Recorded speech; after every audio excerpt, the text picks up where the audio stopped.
Hello and welcome to Triathlonology, a triathlon podcast by Animis racing team. I'm Oliver. And I'm Jacqui. We are a mum and son coaching team who have changed our lives through the sport of triathlon. Our podcast aims to break down the mysteries of triathlon training and show you, the listener, how simple and flexible it can be so that it really does become part of your lifestyle and not just a hobby.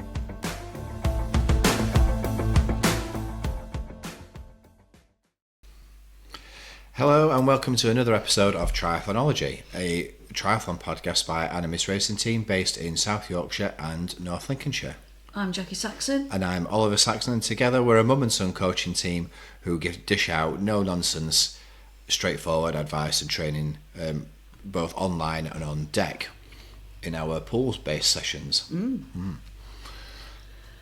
So this week, what are we going to talk about? A bit of a mismatch this week. I think we're going to cover a few topics. Freestyle a bit. Yeah, we're going to freestyle a bit. But shall I tell you first about how I spent 2.5 hours of my time today? Yeah, yeah. Go on then, yeah. Well, this won't come as a surprise if you've listened to any of the other podcasts, really, because it obviously revolves around me. Yeah. So when you get a call saying, "Are you anywhere near Hillsborough today, Mum?" And I should say, as you know, I have an obsession with collecting football shirts, but particularly Sheffield Wednesday ones, and they have brought out a blackout limited edition third kit, so I weren't going to miss that. Here it is. Well, let's move tag out of the way. There you are. So if you get the clip of this, that's the blackout. So I should be wearing that. Well, I've been getting it branded up with Title Law so I can claim it back as a tax expense. But 2.5 hours I stood in a queue. yes, which I'm obviously very grateful for while I was at work. Made a few friends. As you do.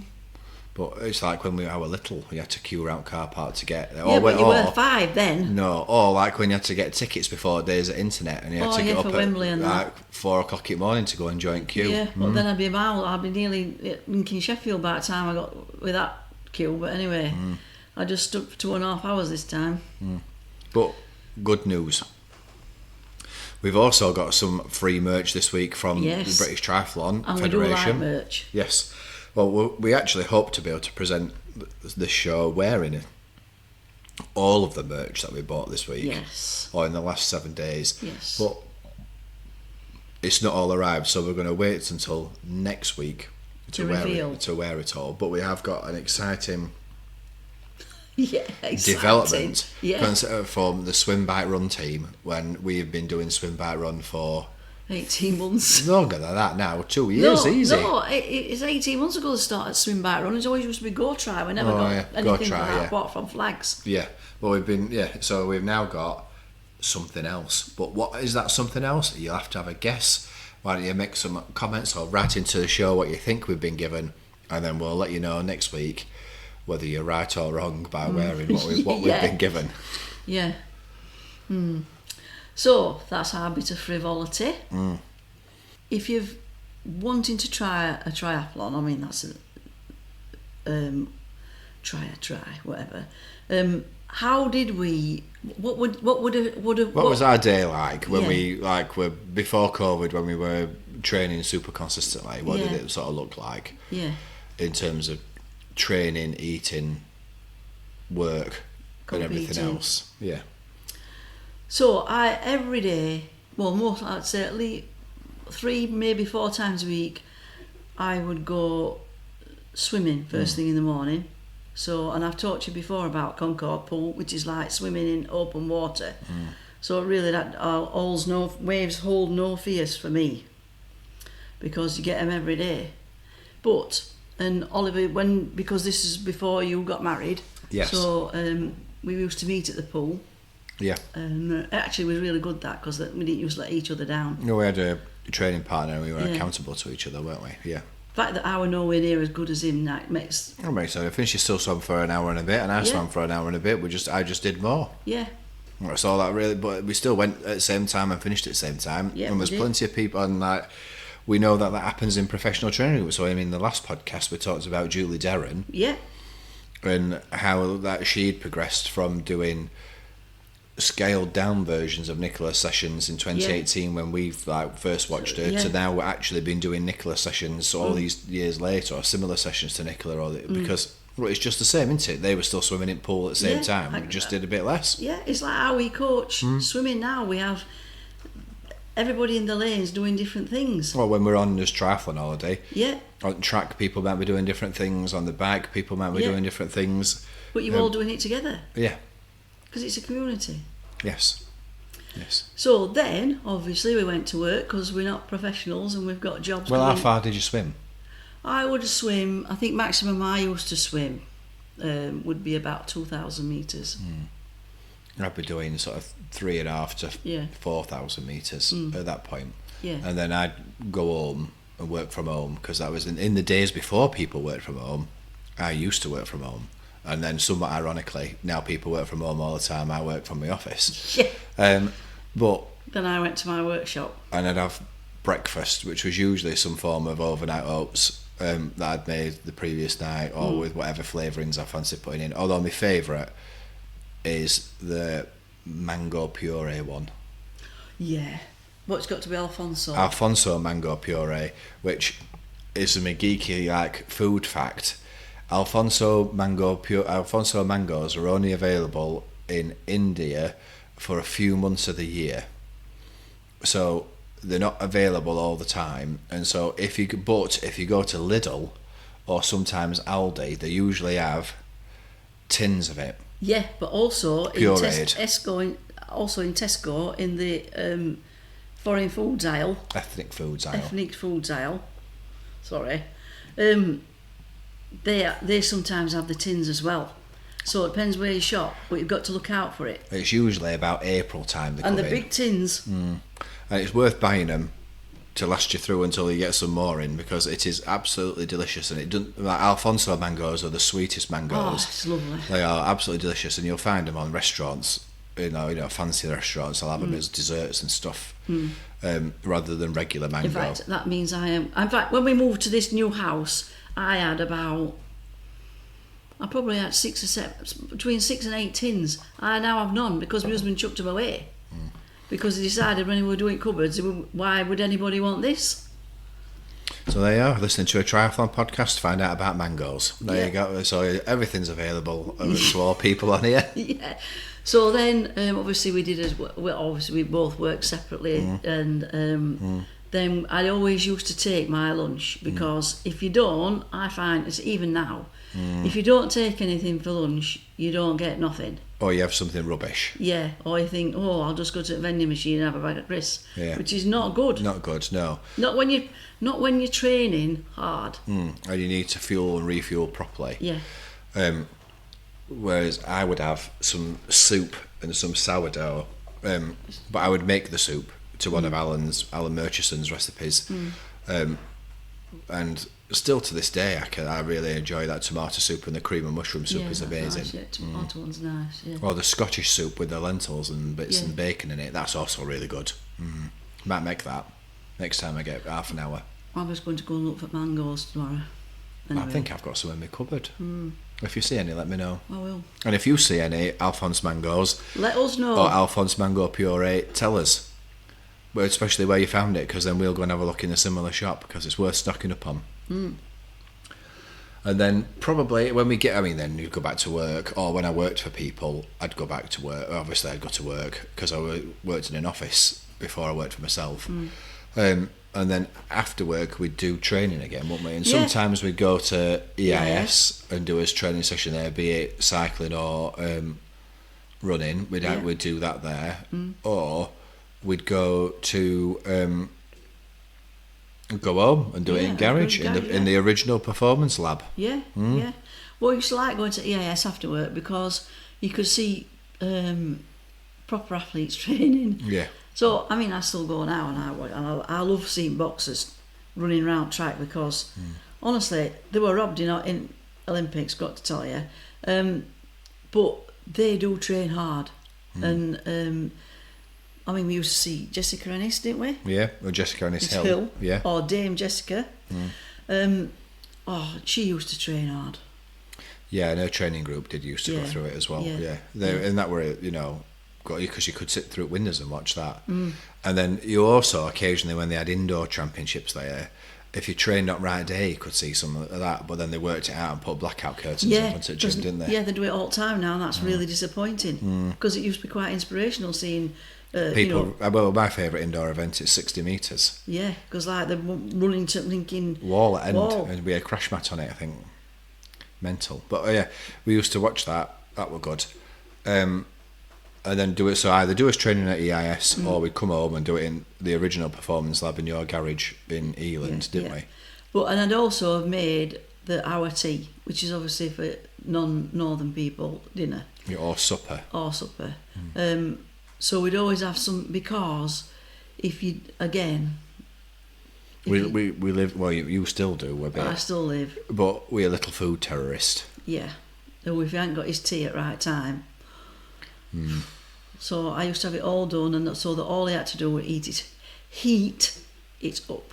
Yes, while we had a shower, and then we could come back downstairs and eat it, and that'd be something like lasagna or something like that you'd made, or chilli with a jacket potato and salad, and yeah, something like that, something hearty, I would say, but also with protein and what have you in it. So, then we might have a protein shake later on in the afternoon, or can you remember frozen Curly Wurly, which are best treats ever on a night time. I was going to say, can you remember them après hot chocolates? Yeah, they were nice. They are, we've never seen, can't find them anywhere. But did you get them from a show?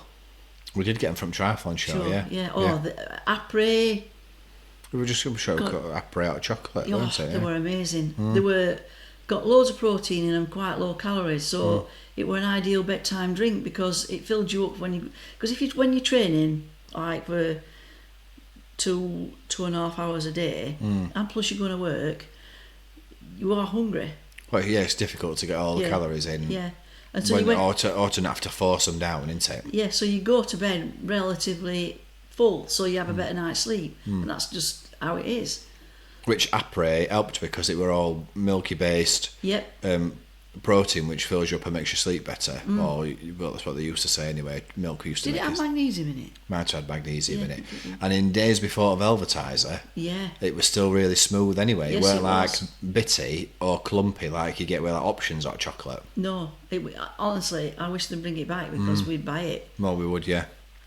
So if the manufacturers of après hot chocolate, they're listening to this or come across it on social media, get in touch because we'll have some. Yeah. Definitely. In fact, and I know my husband will be fighting me for it because that's what he's like. But if you want a low calorie sweet treat that'll last a while, top tip: buy some Curly Wurlies and whack them in freezer. Yeah, because it takes ages to It takes ages to chew. It must take 20 minutes to go through them when you're chewing them, and you enjoy them, and they're like 98 calories, I think, or something like that. In fact, I'm going to put them on your dad's list. Oh, they're in my one. We've started having them in my freezer because it's a nice little treat when you've had a relatively healthy day. You think, just have a little bit of Curly Wurlies, a bit of sweet before for me pudding, because we're northern. We have to have a pudding. Yeah, because northern people have puddings. So that was pretty much, and then at weekend would be more longer sessions, wouldn't it? Like a 2 or 3 hour bike. Yeah. In the morning on a Saturday and a longer run, maybe a 90-minute run on a Sunday, on my treadmill when I lived in Sheffield, or around Eland and Crawl when I lived in Eland and Crawl. Yeah, because I used to like running outside at Canal, because I just like, because I like running side of water. I live at the side of the water now, and I don't know. Because I'm not... That canal lost its blinking jazz for me when when you were doing kayaking? No, not when we were doing kayaking. When I came second in my age group at World Championships at Quadrathlon. No, not which is just like I'll just start to drop that in there. I thought you would do that. No, not with kayaking. Oh, you're not talking when we did Disney, when we did Lincoln Dopey Challenge in January. Because that's the only time we're ever going to be able to do the Dopey Challenge, because it was COVID and it was virtual. Yeah, and we did cheat. Well, only in the sense that we pretended we were in America. Yeah, because my nephew lives in America, so he did it all for us. He got us all the... And we had medals delivered to his house and everything, because you could only do it if you lived in America. So we registered for Robert's physical address, and this obviously everything downloaded. So we had us downloaded running numbers. Yes. And but we just had to submit the times, and I've got to tell you, Ugh. running In January. no beginning of January. Yeah, beginning of January. It is vastly different weather in Florida than it is in Crowell and Eland. Definitely, especially this side of a frozen canal. Where A lot of 5k, we just went round Eland, didn't yeah, we? well, that weren't too bad. That 'cause we wasn't so thought, bad. When we were doing half marathon and marathon Marathon. day after each other, up and down same length of canal. And people kept saying, "Are you still doing it?" Yeah. Yeah, and And we didn't have no feed stations because nobody were like, we didn't. Oh did no, we? you couldn't have You couldn't anybody have out helping us on you that because day. it was COVID. Well, no, but even my dad couldn't have done it really. No, because it was too cold. It was too cold for him to come out. So yeah, that would put me off running up and down canal because I've just seen too much of it. Like when I did that marathon at Home Pierpoint and just ran around that lake. Oh, that's soul destroying. I did half marathon and that was enough for me, thanks. That is the most soul destroying place to run. We got some good medals though from Disney thingy. Oh, amazing. In fact, I am going to get onto that chap tomorrow at Where Am I linking framing done. He were doing me all framed up. Oliver's got his, but Yeah, my sister-in-law did mine from it and they're absolutely amazing. I'll take a picture and then next week probably Mindy will put it on. because they are the best medals in the world. Oh, they weigh a ton. I don't know how much it worth. It cost something like £200 for Robert to send them to me because they went the post Delivered two lots to his house. To his house, and he had to get a courier company who would deliver them to UK. Yeah. So I think it cost me about £200. Yeah. But still, I mean, they are. You probably could melt your medals down and make more than that because they're very chunky, aren't they? Oh, yeah, they're very amazing. good. They're very nice medals, Yeah. and well, they really should be because it were hard work. if you did Dopey Challenge, you deserve them. Yeah. I think there's 6 medals, isn't there? Yeah, because they all fit into. You've got 5, and then this thing that you slip it into, and it all makes one, doesn't it? I can't remember, I'm sure it does. but I know you get because there's 4, 5k, 10k, an half marathon and a marathon, but then there's like a Dopey medal you get and a Goofy medal, I think it is, for doing like 10k and a half marathon and then a Dopey for doing it all. But I will take a picture because they are on my upper landing. I don't know if that's the right way. They're at the top of my stairs. Yeah, as I say, top of your stairs. Top of my stairs. I'll take a picture of them and send them to Mindy so she can put them in show. Yeah. And then you'll be able to see them when you listen to this next week. And if you live in America, I go and do it because it's not freezing cold like here. Yeah, I'd definitely be tempted to do a proper Run Disney event. I don't know if I'd do that again. Like the when it's food and wine week month and they have food and wine marathon and half marathon at 10k, I'd be tempted to go into that. Yeah, maybe. But Dopey, Difficult. very difficult. And on the day we did half marathon, we were listening to Sheffield Wednesday Labour to a FA Cup victory over Exeter City. Yeah, and we all kept having to share iFollow. Yeah, because it kept cutting out. Yeah. Well, no, which didn't make things didn't pass time any faster because we were No. rubbish. So So that's really what I mean. A long story. That were his thing. We were dedicated to training. Yeah, absolutely. I but, always used to do it. like COVID, injury, and illness has sort of knocked us off, and that's what we're striving to get back towards. Yeah, because to be fair, during COVID, I trained just the same. Same. In fact, So, I illness. lost at least half a stone during COVID. Probably nearly a stone because I were a bang on weight. You know what they call race weight. I'd have been amazing. And then I got rheumatoid arthritis. Put you on steroids, and Bob's your uncle. So. But anyway, we're getting back to it because Yes, we've we already are. done one triathlon. Well, yeah. Other than having an illness, which means I still can't hear properly after T100, I'm now able to start training again, and I'm feeling a lot better for doing it. Yeah. And riding Taylor Swift, which Mindy will again put a picture or whatever video that Jess took of me riding Taylor Swift other day into this for you. Yeah. So But it's been, it's just about keeping going into it and building and realising you've got to build yourself up 'cause from a can't- base. You can't just blinking throw yourself into doing What you used to do. what you used to do, because that's a recipe for disaster. You get injured You're or going to ill get injured or or both. illness. Yeah, both. Or you need to take things steady. And we're lucky in that we've got the best coach in the world coaching us. Yes. So literally, without a shadow of a doubt, and he's very, very keen. In fact, I messaged him the other day and said, I am so busy, I can't do this, somebody hasn't turned up to help me, and I'm not going to be able to get my sessions in, and just sent back, shit happens. So not worry, don't worry about your training, shit happens.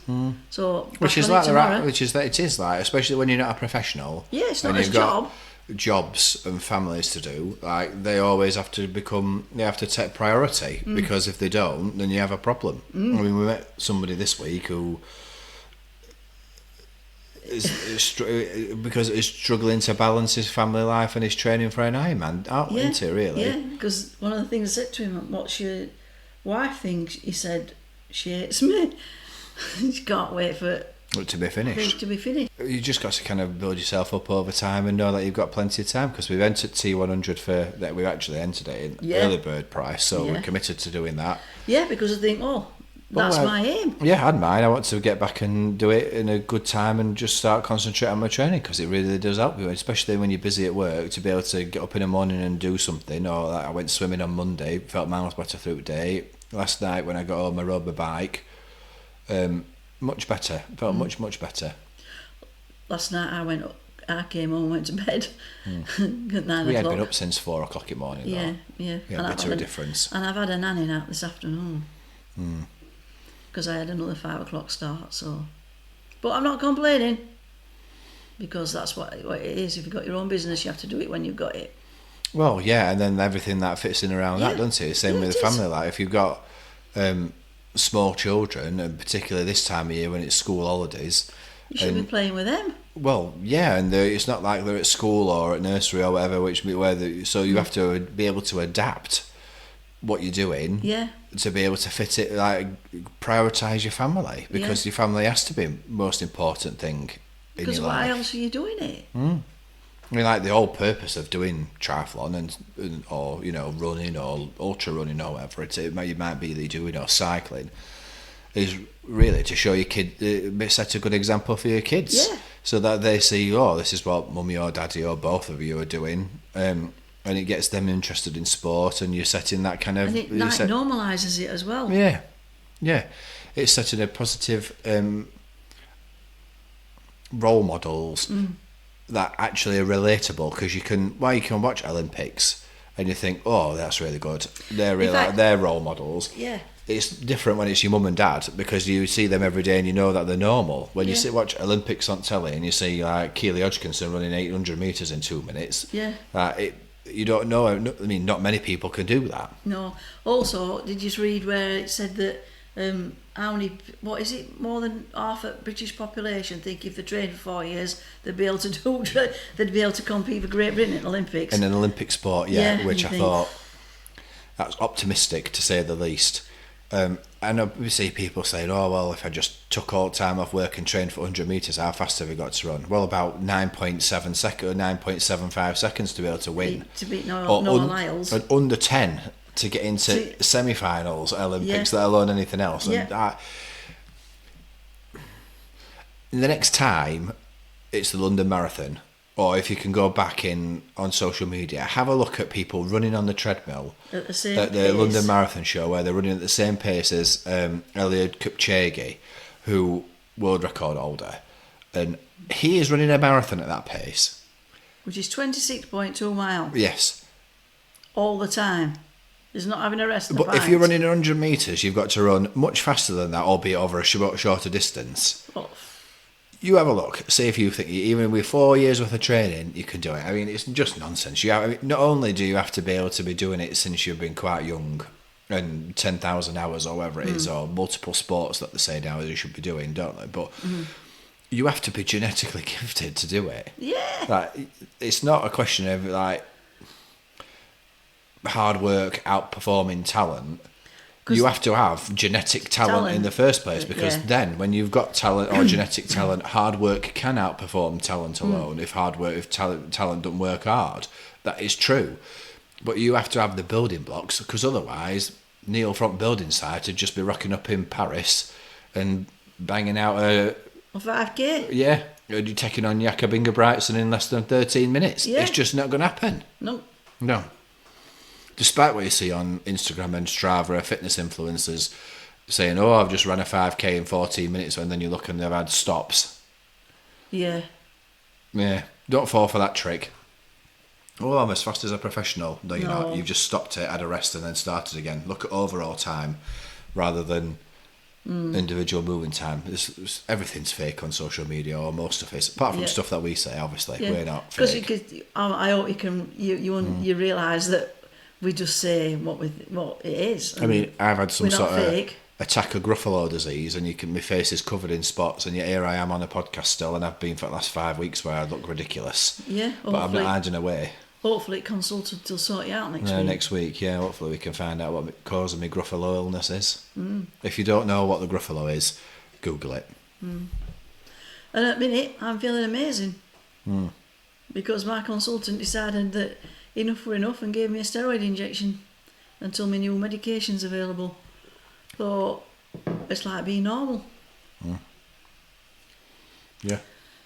So Well, we just have to. That's really what you need to do. Just keep going. So, if you have any questions about anything that we've talked about in the show, please drop us a comment on social media or send us an email, and we will get back to you. We would love to hear your questions or ideas about what you'd like to hear us talk about in a podcast. So do get in touch, and then we will use your idea for the next podcast. But until next time, I've been Coach Oliver. I've been Coach Jacqui. And we'll see you.